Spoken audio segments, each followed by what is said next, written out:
guys. It is good to have you all with us today for Coffee and Careers. To all the newcomers out there, my name is Trish, and Coffee and Careers is a learning platform inspired and conceptualized by Dr. Casey Bradley. So the idea is to create something to enable students and animal science professionals alike to build, network, share, and ask questions, easing the shift from academe while exploring the range of work and the varied paths that are, which define success in animal health, nutrition, and its related industries. So today we've got a very special guest with us, poultry nutritionist by trade. Marc de Beer has extensive experience in both the breeder and nutrition side of the industry. Originally from South Africa, Marc received his PhD in animal nutrition from the University of Arkansas. Marc started his career as a nutritionist with Avigen in 2007 and later became the global head of nutrition. He joined DSM in Elanco, serving in various leadership positions as well as the VP level. And after acquiring a wealth of commercial knowledge and expertise in April of 2020, Marc rejoined Avigen from Elanco Animal Health. So Avigen's newly appointed president for North America, Marc is responsible for advancing the company's long-term business strategy and strengthening service to customers in the US and Canada. So ladies and gentlemen, to share his journey with us today, please welcome Mr. Marc de Beer. Thanks, Trish. Thank you. So I think the process here is that I'll tell you a little bit about myself, which and my journey. It is tough talking about yourself. I'll be honest, but so anytime I think the idea is for you guys to jump in, and if you have questions, and then we'll turn it, I guess, into a little bit of Q&A or some discussion, which hopefully then maybe will offer some insights. And so just a little bit. Trish did share a little bit about my background. I grew up in a very rural community on the east coast of South Africa, mostly sugarcane farming communities. I went away for school. I left home when I was 12 years old when I left, and pretty much never lived with my parents ever since. So it's kind of been, I'm one of those more like a nomad. I've lived in a lot of different places, and it's just kind of normal, right? There was no option for us to stay in the place we grew up. There was just a very, very small community with very limited opportunities. So we're fortunate to go to good schools, and then from there it's sort of continued to grow. But I got to the University of Stellenbosch in South Africa studying animal science. Mainly, I studied animal science because I was fascinated with wildlife. I grew up in a place with lots of wild game. So I didn't do my research. I didn't prepare real well for understanding what animal science is all about. So mostly I studied animal science because I wanted to work with wild game. I wanted to work with lions and leopards and wildebeest and things like that. And I got about 2 years in, and eventually, kind of built up the courage to ask one of the professors when we would start studying things like, the wild game of South Africa. And I come to find out that that's not at all what animal science was about. It was production agriculture for the most part. So it was a pretty big shock. To be honest, I didn't have any interest in being a vet. So they said, well, you could become a vet and maybe take that path. I didn't want to do that because I didn't want to take that long to study. I'd sort of set my heart on maximum of 4 years of study. So vet was off the table. And then they had a game capture course. I don't know how familiar many of you are with game capture, but, darting animals, moving them around, how to handle big wild animals. And so that was interesting. And then I found out that there's literally 2 jobs in the whole country for people who specialize in game capture. So it started to make little sense as a career option. So I just kind of carried on, and I got to the end of my undergraduate. Became pretty obvious I wasn't prepared to go to the workforce. I didn't really have any skills that were going to translate to something I wanted to do. So the easy thing to do was, keep studying. And at that point, I'd become interested in nutrition. Of all the classes I'd done, nutrition was probably the most interesting one for me. And I heard that you can get jobs as a nutritionist. It was sort of a possibility, at least. And then it was a point of choosing which species to work with. And I had no interest in chickens, frankly. Was not really intrigued by the prospect of working with chickens. But from what I understood from our professors, that was the most likely place you could get a job. And I remember very clearly the head of our department saying, "You're never going to make much money. You're never going to be wealthy, but you'll work with people who are mostly good, decent, honest people. And so you have that to look forward to." So, and he was right about all of that. Well, maybe not entirely about them. I think people can make a very good living in our industry. But it was not very inspiring, I'll be honest. I think it was not I certainly didn't feel, I felt looking back, I was like, man, maybe I should have done something different. Having said that, I stuck with it, got to the end of my master's degree, met a professor from the United States, and actually started a little business with a friend selling organic fruit and vegetables before organic was cool in South Africa. So we had a bunch of farmers growing organic produce, had nowhere to sell it. They couldn't figure out how to sell it. So we basically acted as middlemen, helping them, meet up with restaurants and hotels and stuff where tourists would buy organic produce. So that was a nice little business, but also uninspiring. The thought that you would spend the rest of your life selling fruit and vegetables was again, something I probably hadn't prepared myself for. But having said, I finally met this professor from the US, and he said, "Well, you should come study in the US. We've got great research programs." He was at the University of Arkansas, and so, after a little while, I'd said to him, "Hey, I don't think that's something I could ever afford. It'd be pretty tough for me to pay for it." He explained how the assistantship program worked, and so it started to become more and more intriguing. And after about a year of selling fruit and vegetables, fairly successfully, I mean, we had a nice little business. I thought, man, if you want to be good at something, if you want to be exposed to the folks who are the best at what they do, the US would probably be a great place to do that from. And so he had laid out how this might work. And so I actually, for the first time in my life, actually went and signed up for a Yahoo email address. I didn't have email at that time. I just never, ever had used the email. Signed up for a Yahoo email address, emailed him, and lo and behold, he responded in minutes, which was freakish for me at the time. I had never seen something like that. So yeah, about a year after that, I landed at the University of Arkansas, and ended up studying, doing a PhD in poultry nutrition, which again, at the time it seemed, nutrition was of interest to me. I never necessarily had great interest in chickens, but it was one that was convenient and there was a pathway forward. So I landed up, working with chickens. Came to Arkansas. I didn't know anybody in the US at all. I had a brother who lived in New York City, who had about the same level of interest in chickens that I did, living in New York City.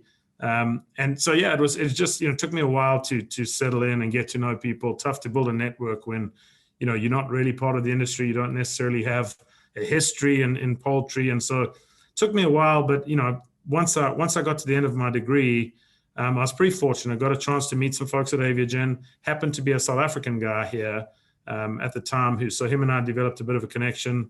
He was a nutritionist, and so I kind of got a bit of a break where I could get a job, and I never interviewed for any other jobs. It was kind of it felt like, well, I have a job, I should be grateful. And so probably like many of the things you can probably get a sense, I was pretty naive starting. Just about everything I've done, really, I've been pretty naive starting. But got into it. And about 6 months in, I realized, wow, there's tons of great folks, pretty welcoming to someone who wants to learn, someone who wants to, figure out a path for themselves and wants to find a way to contribute. And so, yeah, just from that point forward, have kind of realized this all happened for a reason. The animal agriculture is, for the most part, filled with tons and tons of great people, right? These are people who, I think in modern society, that's maybe something that the world has moved away from realizing where our food comes from, right? So I've always loved nature. I've always loved biology. And it's pretty easy to get detached from that, right? It's pretty easy to live in a world where you don't see how nature works and how life really, really moves forward. And so we're fortunate we get to see that every day, right? So yeah, started in my career at Avigen. It wasn't long before I told I was a nutritionist, had a PhD in nutrition, didn't have much practical knowledge at all, really, of nutrition, to be honest. I mean, I certainly did pretty well, read enough textbooks, wasn't particularly capable, practically speaking, right? So I was very fortunate, had a great mentor who helped me become sort of practically proficient. Also realized it's not rocket science, right? So rocket science is rocket science. After that, pretty much everything isn't rocket science. And so, with a bit of will, you can become pretty good at any of these things. And so obviously I had the will. I was always motivated to do well, mainly because I didn't have a safety net, right? There wasn't anywhere for me to go if it didn't work out. So I had a great mentor and told him within probably 6 months of starting the job that, hey, I don't think I want to be a nutritionist for very long. I don't know what I want to be, but I don't know if I want to be a nutritionist the rest of my life. It just feels like I'd probably get bored eventually, which I think would probably be true. And so he wasn't offended by that, but he wasn't particularly impressed by it. He's been a nutritionist his whole life. So, in a way you're saying, hey, I kind of don't want to grow up to be like you, which is, I think I was polite about it, but I think he understood where I was coming from. And so at some point, I had a daughter. She's 11 now. When my oldest daughter was born, I was traveling the world, loving it. Avigen's got this sort of global tech team. Guys are on the road 200 days a year, 230 days a year if you're single and, you don't have kids. That's great, right? You go and see all these crazy countries. You get access to really interesting businesses. But I realized I can't keep doing this now that I'm a dad. So an opportunity came along at DSM. And it was in a marketing role, which again, in like a lot of the industry, marketing is really kind of a technically oriented, so I had a little bit of the technical background, no real marketing know-how whatsoever. But it was a pretty easy fit because of the technical stuff. And really from there, that kind of stepped out of, being a nutritionist into what was then marketing, was just really a stepping stone. I kind of slowly but surely got more and more interested in the business aspect of it and really understanding how the business operated.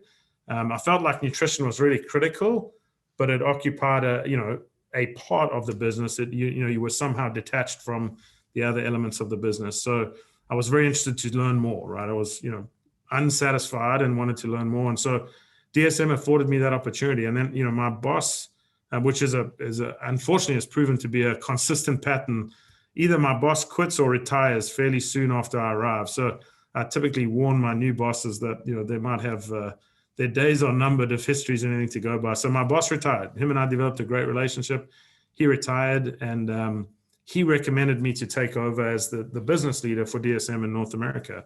And so I had to head over to Switzerland for some interviews with some of the managing board. They have a process whereby they vet potential new candidates. And I remember reading Finance for Dummies on the airplane because there was a lot of words, I thought I knew what they meant, but if someone really asked me what it means, I'd be, I could be exposed pretty badly, right? You kind of, you give an impression of knowing what's going on, but if someone really starts to pin you down, I was a little worried they might find out that I wasn't necessarily educated on some of these things. So spent a lot of time reading and preparing myself.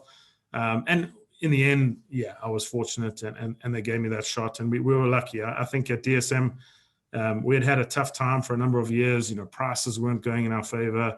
Had some things happen that were positive for the business, which was great. It was kind of, I benefited from that. I was, kind of in the right place at the right time. But at the same time, I think one of the big lessons there was, I wasn't the expert. Suddenly, if you're a nutritionist and your nutritional expertise, you need to be the expert. Clearly, taking on a much broader role, it's a pretty quick realization, hey, I'm not going to be the expert in all things associated with our business. So it's a pretty humbling experience, but also good because it made me realize if we empower more and more people to be the experts, that's the beauty of managing a group, right? You get to sort of help the others be excellent at what they do. And then inherently, you get to manage a team of excellent people. So you kind of look good, even though you didn't necessarily, you weren't the one who made it all work. So that was a great experience. I was very fortunate. And then, Elanco came along and had this interest in building a nutritional health business. I had no interest in leaving DSM at the time. It was kind of things were going well. I was pretty happy there. But the opportunity came along that it was positioned to me in a way that was really attractive, right? Something very entrepreneurial, something building from the ground up. And so at that point, after about 5 years, maybe 6 years at DSM, it was a great, it looked like a great opportunity to go and do something entrepreneurial, something that really you could sort of build from the ground up. You weren't depending on all those who came before you and sort of riding on their coattails. And that was a good experience. I think, Lilly in particular, extremely well-run company, very professional, tons of talent. I was amazed at sort of the level of talent in a human pharmaceutical company. probably hadn't been exposed to just that much professionalism. Their systems were all exceptional. So it's a good experience. Also, probably a place where, you realize, hey, it isn't always going to be, it's not always going to be easy. So we had some great outcomes. I learned a lot, had some tremendous experiences, and things that, again, I wasn't an expert at, M&A and building strategic partnerships and doing, licensing and other deals that I hadn't done before. So it's very, very good experience from that perspective, but also learned like, hey, it isn't always going to be easy, right? It isn't always going to go according to plan.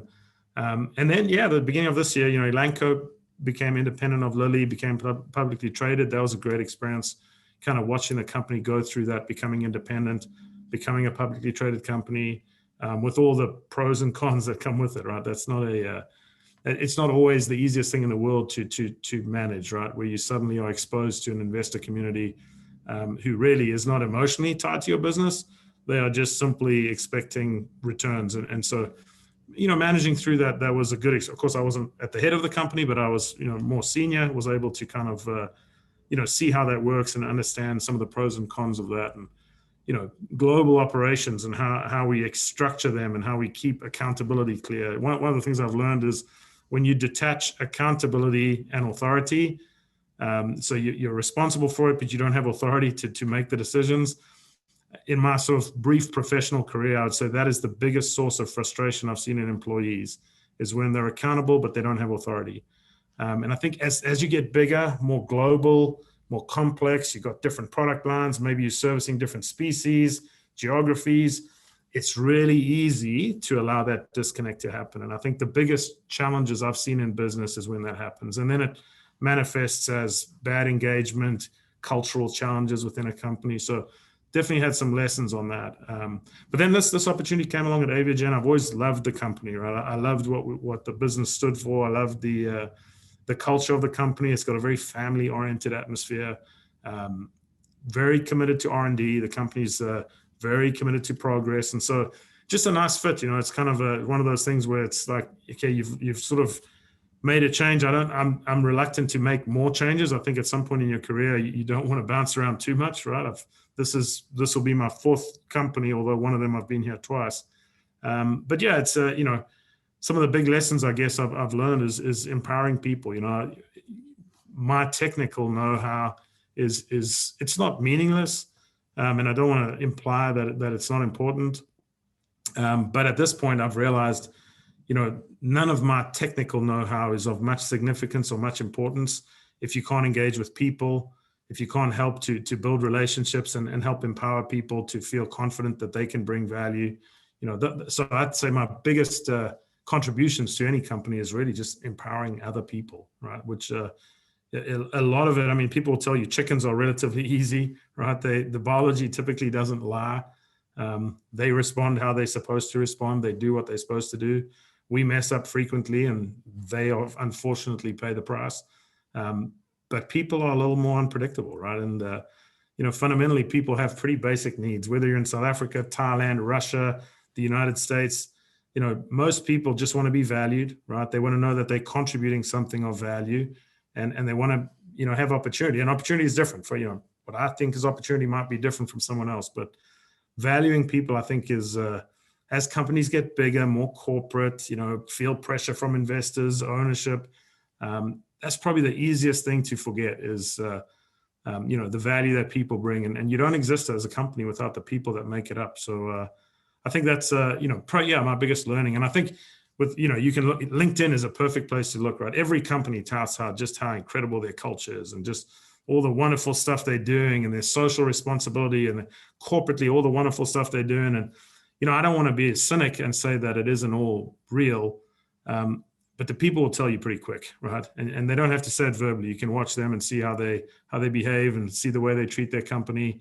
It becomes pretty obvious pretty quickly. So something I've learned is that I want to be part of something authentic, right? I don't want to be part of something that looks good on the outside, but when you dig in a little bit, it's maybe not what it looks like on the surface. So I feel really good about that here.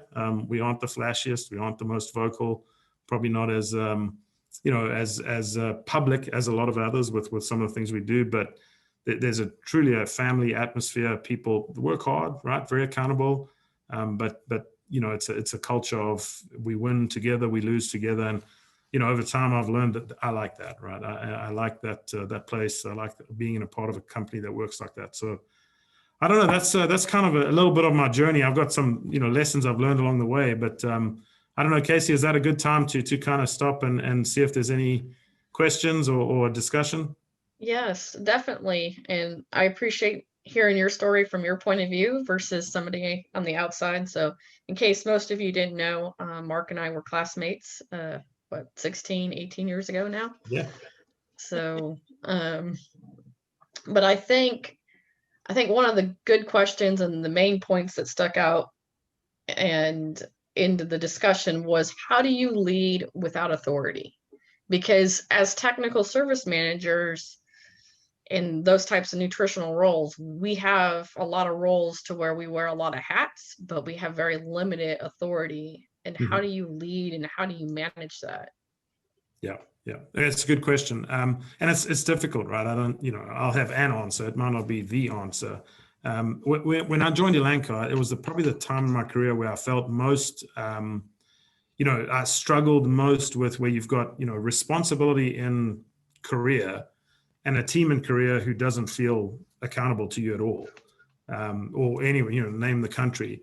And so I got to reading, and I was reading a Harvard Business Review article. And it's talking about, how to succeed in a matrix organization, which to some extent you're talking about, right? So, and some companies are more complex than others, but this concept of a matrix where maybe you have, global marketing functions or global technical functions or even regional, right? But then you have local accountabilities, and so it's hard. Like you said, you're trying to lead, but you don't have authority. And this Harvard Business Review article was fascinating. Was talking about, you have to balance power. Organizations need to balance power, right? Like local versus global. And, when that gets out of balance, that's when it becomes really difficult for people. And, I read the article, it was quite insightful, helpful for me. And then just happened to scroll up. I was reading online. The article was written in 1978. Okay. So the point being, the problem you're describing, it's not a new problem, right? It's been there for a long, long time. I think it's the same answer. So on a personal level, Casey, I don't pretend to necessarily have been super, successful at it, but, at the end of the day, people are people, right? The same things that motivate people, professionally it's the same things, right? So if you build relationships, build trust, right? Go together on the journey, it's not by definition, you don't have authority. So you're not going to dictate what people do. You've got to tap into other ways of motivating them, right? Create common goals, be of service. I think that's a big piece, right? Serve. And people eventually start saying at DSM, frequently with our tech service folks, I'd say, if your phone isn't ringing, something has to change. If guys aren't calling you and saying, hey, I need your help, something has to change. They don't see you as a service provider. And again, I know tech service is not entirely a service provider. It can be a leader, but I think when you're perceived as a partner, when you're willing to align to common goals, I think a lot of times I see tech service folks who don't want to be, we don't want to be part of sales. That's sort of like a dirty word, and sales is for sales guys. And it's not like that. The reality is companies, unless you're working for a nonprofit, I guess, we all ultimately are dependent on sales. And our customers are the same way, right? It's hard sitting on one side of the table trying to convince them to buy something, but there's people at our customers who are having to do that to their customers, right? So, I think you got to get comfortable with that, and joint accountability. Sign up for stuff that you're not comfortable signing up for. Be a part of it, and it's hard though. It's hard, and the ones who are really good at it, they stick out, right? Great tech service people stick out. Their phone rings a lot. They're hard to come by because they're in such high demand. So it's a great place to be. But I think it's that little bit of balance about, okay, I'm willing to take on, joint accountability for some of your challenges, not just pushing my own agenda, right? Yeah, and if I can touch on that just a little bit, I found that it was important to get buy-in from my team before I proposed a solution or an idea. Have people behind you, like you said. Yeah. Well, that's right, definitely, for sure. And people want to be involved, right? People want to be listened to. People want to be heard. It's just a human thing, right? it's a great thing about the animals. They kind of do what animals do. We humans are a little more complicated. Yeah. Trish, do we have some questions from the audience? Yeah, I've actually got one question. Mark, you mentioned that nutrition was the most interesting job for you, and since you and Casey went to school together, like at what point did you realize that you wanted to pursue being a poultry nutritionist versus going into veterinary school or going as the same route that Casey did? Yeah. So honestly, most of it's not. I'm not necessarily proud to say it, but I didn't put a lot of forethought into almost anything I did. Right. I think we didn't have the luxury of that back home when we were kids. It was sort of, if an opportunity presented itself, you grabbed it. Period. There wasn't thousands to choose from. So I don't know if that was kind of the way that I sort of developed. So I honestly, at no point in my life, even until now, did I really ever want to be a poultry nutritionist. I hate to say it. I mean, it sounds ridiculous. The big reason I didn't want to do, specialized fields is because I genuinely did not want to study for more than 4 years. So, there was a part of me which wanted to become a doctor, like a human doctor. And I never did because I was like, I'm not studying for 7 years. I'm just not going to do that. So, of course, I ended up studying for 10 years and became a chicken nutritionist. So, I could look back and be like, wow, that was dumb, but it's worked out well. So I never decided to become a chicken nutritionist. I just sort of followed what appeared to be the most obvious opportunity for me. I will say this in hindsight, I wasn't afraid, right? I never, sometimes you can talk yourself out of stuff because you wonder like, oh, geez, I don't know. Will I really enjoy that? Or, is it really what I'm good at?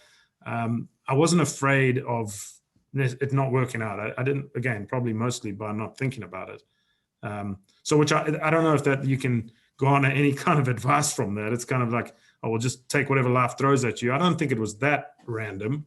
But I think the underlying thing for me, like the underlying motivator was, if I have a talent, I want to try and make the very most of it.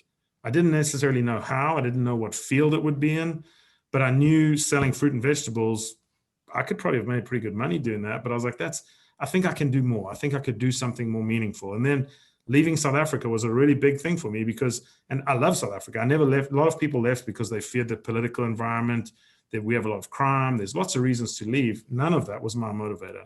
My number one and really only motivator was, I think if I put myself in an environment like the United States, I'll probably push myself harder to do better. I'm a little lazy. I can do pretty well here. It'll be more uncomfortable. And the same reason I joined Elanco, by the way. I went from DSM where I had become very comfortable. I knew the business intimately. And I was like, man, am I getting better? So then I went to something that I found very uncomfortable in Elanco. So that, although I didn't have plans for what it would look like, constantly that sense of, I think I can do more. I think I could challenge myself more, probably drove most of my sort of direction. I don't know if that's helpful, but maybe it doesn't work for everyone, but that's kind of been my approach. Yeah. I think that's a unique trait about you. And I think it goes into one of the other questions that was in the feed. How you didn't have a lot of background. You don't have it. I'm assuming you don't have an MBA unless you went to school afterwards. Nope. How did you teach yourself on skills that you didn't have and, jobs that you maybe weren't prepared for? The imposter syndrome, fake it till you make it type things come to mind when we talk about that. So yeah, how do you work through those? Well, I'm very inquisitive, right? I'm very inquisitive. I don't mind. I'll be very transparent with you guys, right? There's a lot of stuff like you see it for the first time. You don't know what the heck you're seeing. You look around the room, kind of looks like they think that they look like they know. So now's not a real good time to ask because I'll be the only one in the room who doesn't know what's going on right now. And it is. I think that's frankly, I haven't been around that long.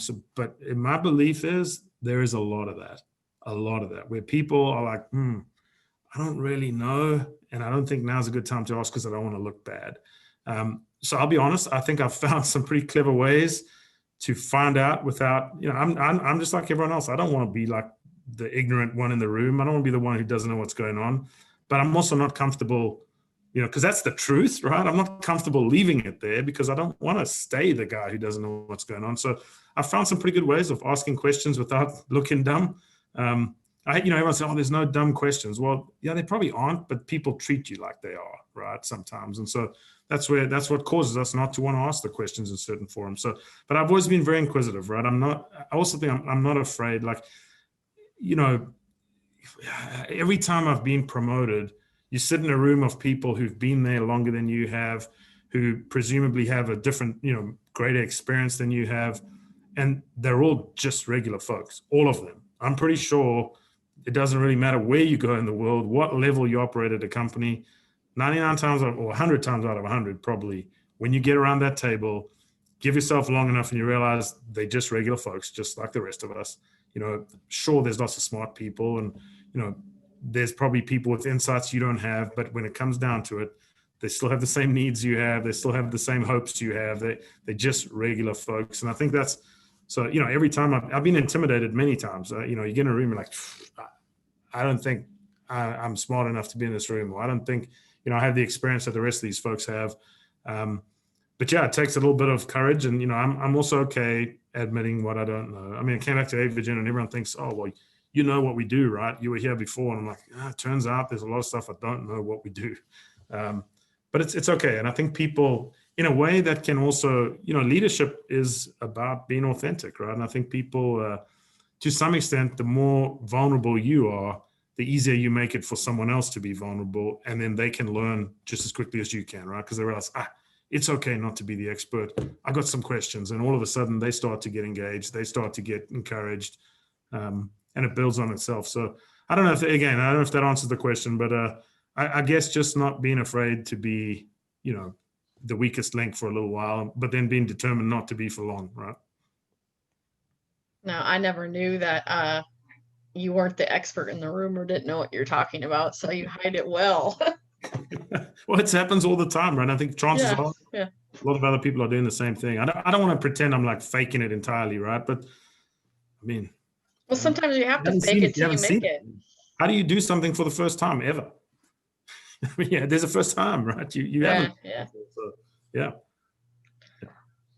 Trish, I think from the feed, you may have some more questions. Yeah. We've got a few more questions, actually.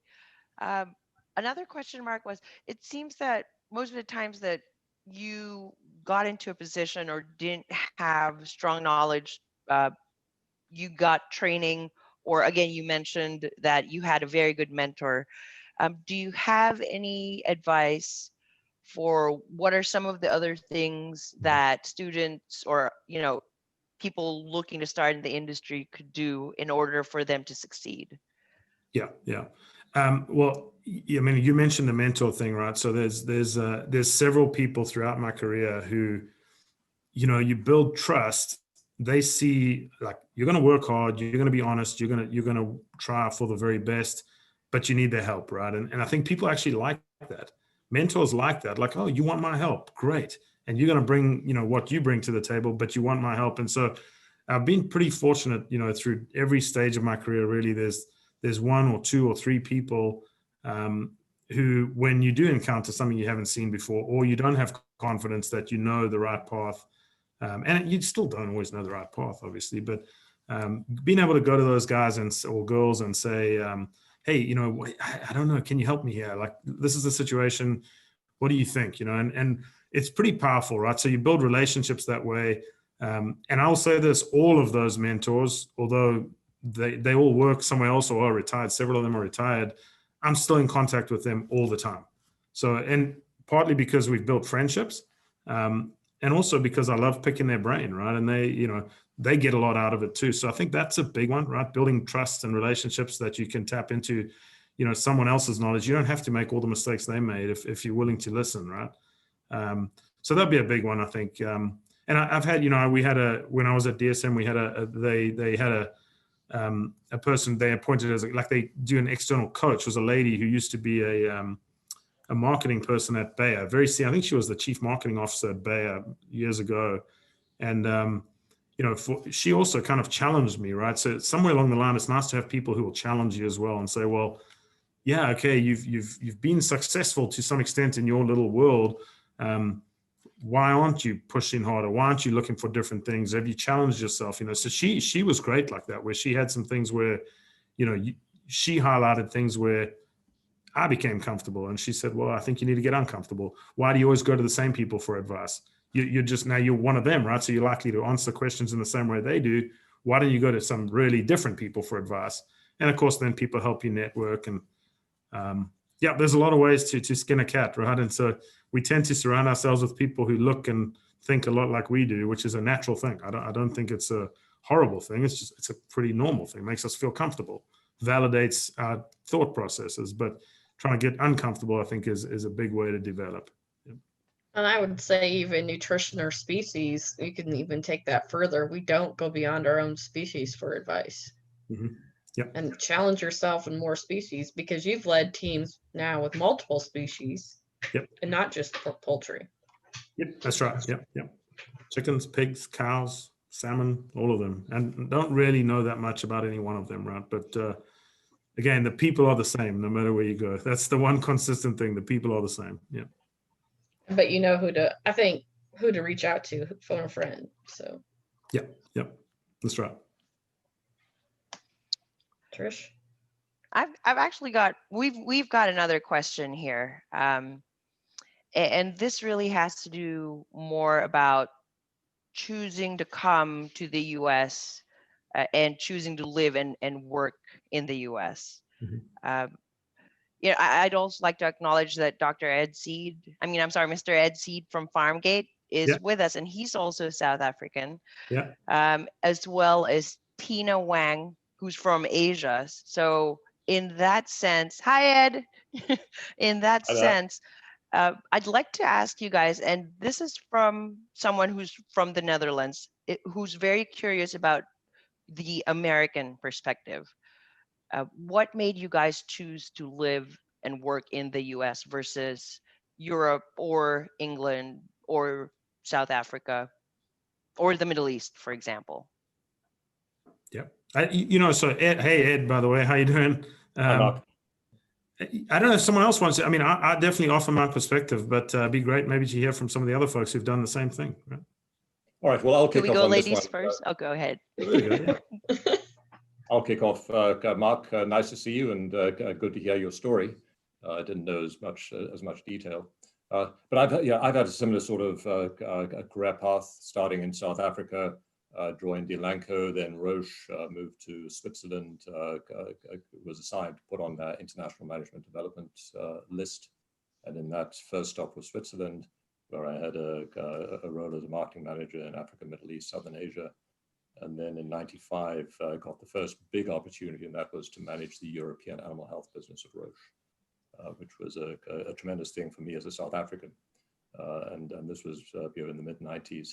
And had to deal with the various member countries of the European Union and the various sales and marketing teams, and it was a tremendous experience as Europe was going through unification essentially. We didn't have the euro at that time; it was still the individual currencies. And then at the end of in '98, came over and did the same for North America. And then have had various other international management careers from here in the States. In terms of culture, there are very big cultural differences. I would say as South Africans, we probably take most of our culture from Europe, either the English or the Dutch settlers, primarily, or Dutch French. South Africa is a similar country, actually, a similar age country to the United States. So essentially part of the New World, and things work differently here. As Mark alluded to, we all have the same aspirations in life. I've worked in about 40 countries around the world, or visited 40 countries throughout the world in the course of business. And sitting around the table in Europe, the USA, the Middle East, Southern Asia, China. We all have the same aspirations, and as we all know, agriculture is essentially the same all around the world.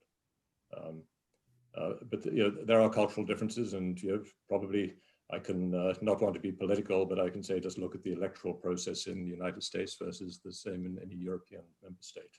There are a few differences there, and one needs to flow with those.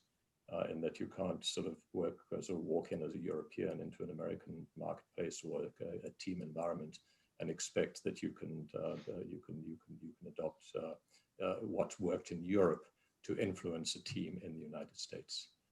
So you really need to learn. You need to be versatile. I mean, you're going through management school. Versatility is a very important part of it, and you need to take your cues and figure out what it's going to take to bring people on your side. But at the end of it, everyone has the same aspirations in life. Most people want to get ahead. How do you work with them in order to deliver their best and hence gain whatever they want to, what it is they want to get in life? But you need to mind the P's and Q's as well.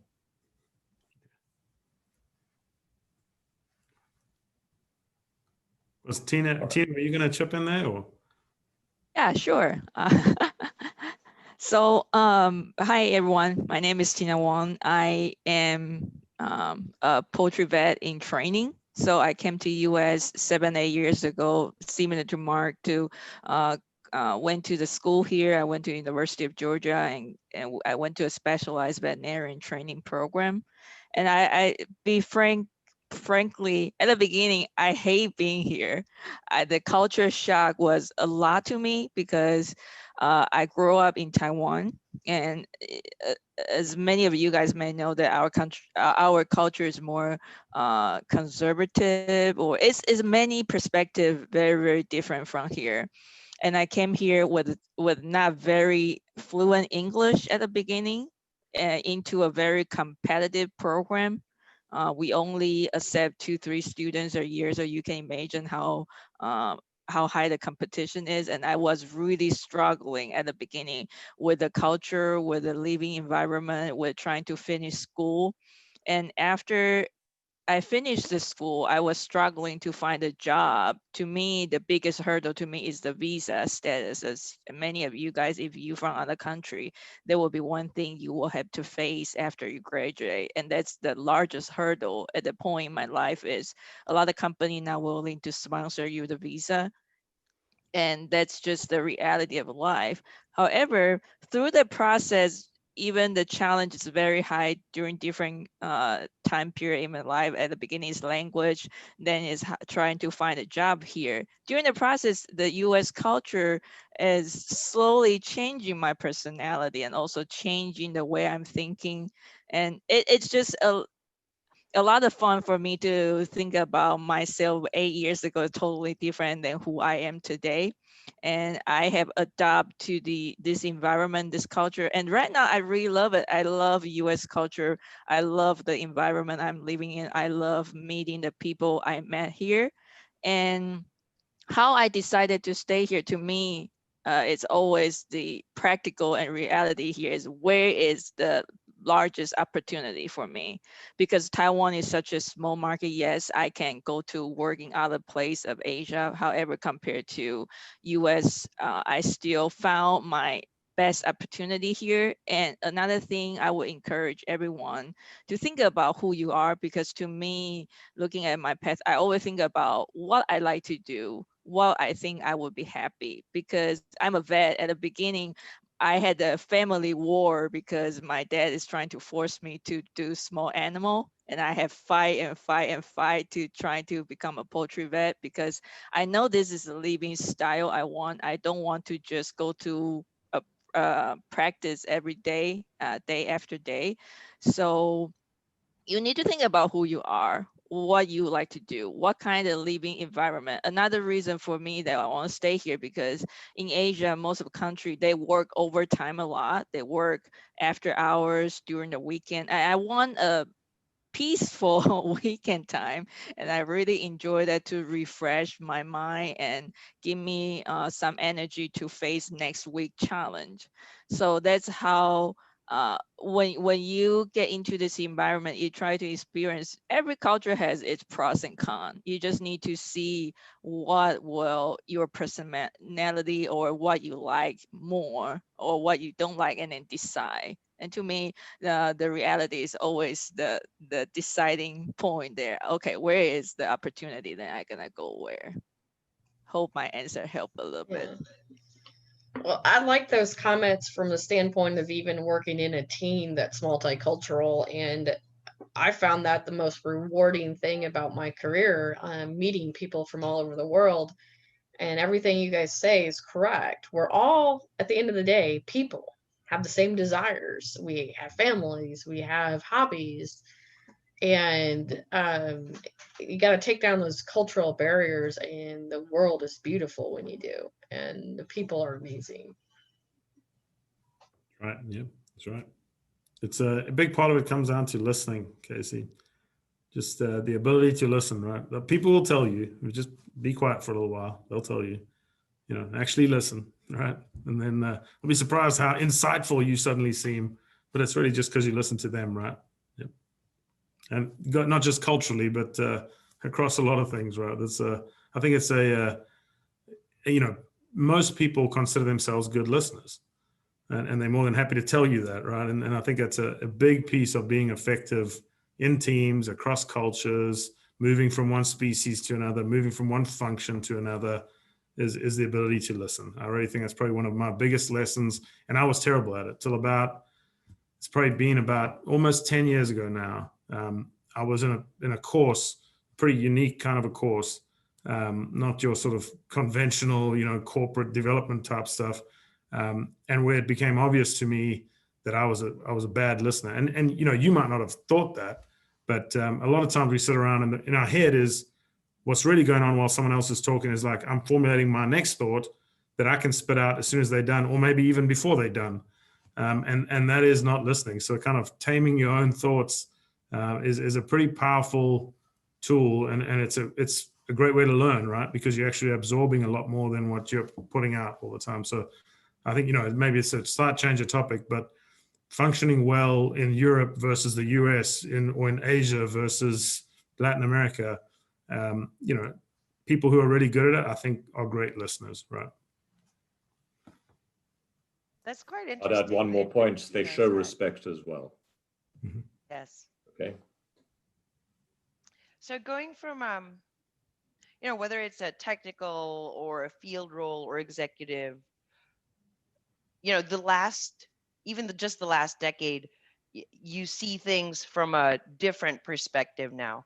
Like, what would your opinion or what would your advice be to students studying nutrition and how they can look at positioning themselves trying to get into the industry? Because there's so many different avenues and things are more integrated these days. Like, how would you advise them on which path to take?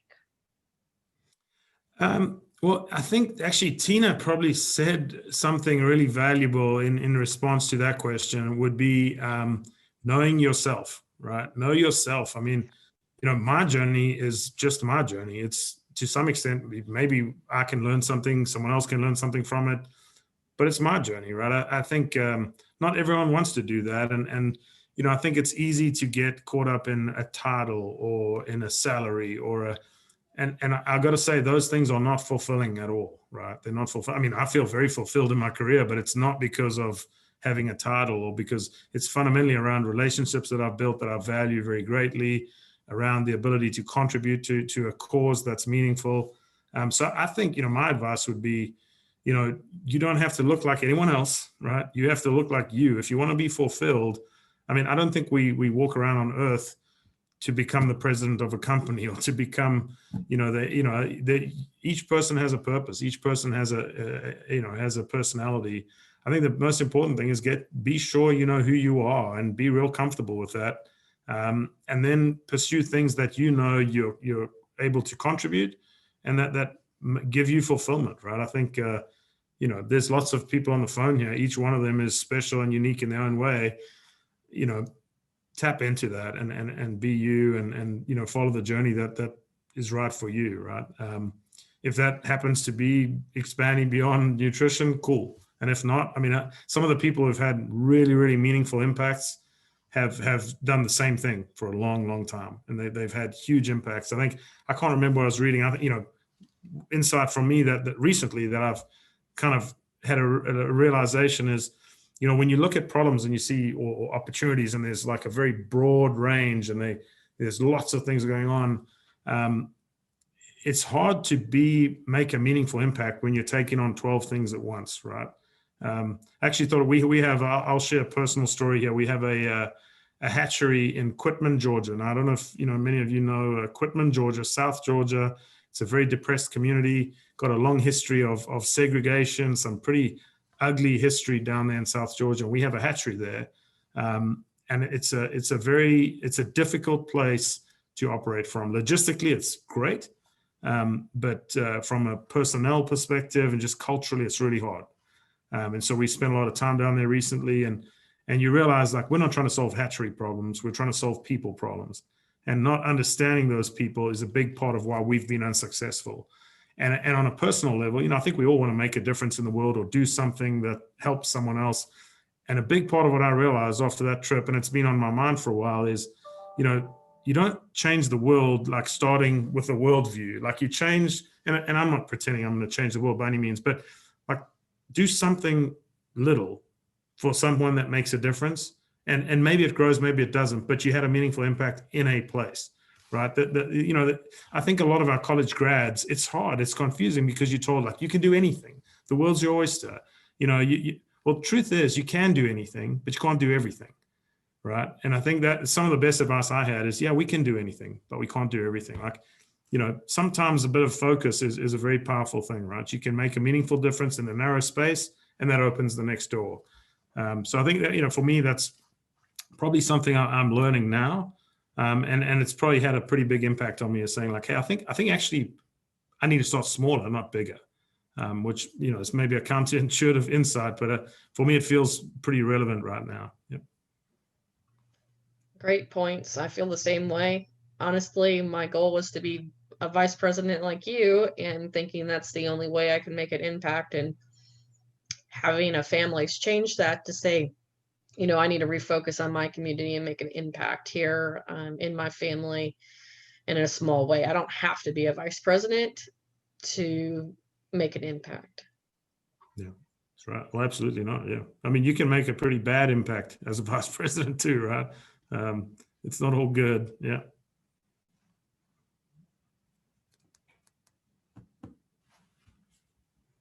Trish, was there any other ones? Comments from Ed, Tina? Yeah, I I'll can just chip in. I'll just chip in. Relating to the question as it was asked. You're studying nutrition at the moment, which indicates that you've gone through animal science and specialized to some extent in nutrition. So you have a bit of a technical mind. But as from the management side, we'd be looking at people to come into the sales or commercial or technical parts of our businesses. And as I think Marc alluded to, you don't know where you're going to land up. You might become the PhD and the head of technical services and be quite happy with that. Or you can, as Marc and I did as well, start out as a nutritionist and then go more into a commercial role as you just identify where your strengths are, as your mentor maybe helps you identify where those strengths are, and you're given opportunities. I mean, big things are come to what do you as an individual want to do? And companies want to hear that as well. Something I was told before I started my international career is, you need to let us know what you want to do. You need to show the ambition, and you'll be very surprised at what happens, because we want to identify that. Work hard, do a good job in your current role, but certainly tell us what your aspirations are, and we'll work with you to map out a career. Yep. And I can add a little bit on that. I am a little bit different as well, because I am in a technical role. However, I also went to get an MBA degree, not to say it's MBA degree is something, but I would just encourage everyone to have an open mind. Doesn't matter you are in a technical role today or you are actually in a commercial role today, it's less unlikely. But if you are studying nutrition, just have an open mind. To me, my theory is always that you don't know if you would like it until you try it. So always have an open mind to different things. And as Ed mentioned, that you need to do a good job at your current role at the same time, thinking about your future and thinking about maybe one day you wanted to make a change. And to me, I always know I am very interested in commercial role, even though I'm in technical role. So I'm just keep building my skill, keep getting exposed to those knowledge. And I have to say that I used to be extremely technical. And after I went to my MBA school, I feel like my whole brain is restructured. Am exposed to more commercial type of perspective. And like Mark at the beginning mentioned, a lot of technical people thinking, okay, sales and helping selling product is the dirty world. But to me, after I went to an MBA school, I realized that it's just such different world. We hire a technical person in a company because we're trying to help the company to sell product. If there's not a company there, there's gonna be no technical people there. So we all have the same goal. We're just using different approach to reach the same goal for the company. But I would say to a lot of people maybe in this course study in nutrition or a very professional type of program now, just have an open mind. Maybe one day you realize that you actually like to being a salesperson or being in a commercial role. Your life change and your thought change. So just I learned in a way that never say never to a lot of things. Yeah. It's good. Well, I also think we need to be open-minded to business because ultimately we all sell. We can't help producers. We can't help our industry if we're not selling. I think that's a key point too, to Yep. keep in mind when we go into our careers. Yep, that's right. Trish, is there any last minute questions? We have a few more minutes.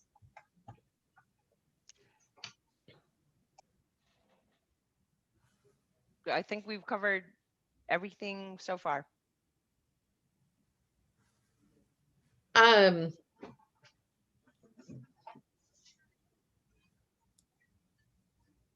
You talked about some courses, and I think this is an earlier question.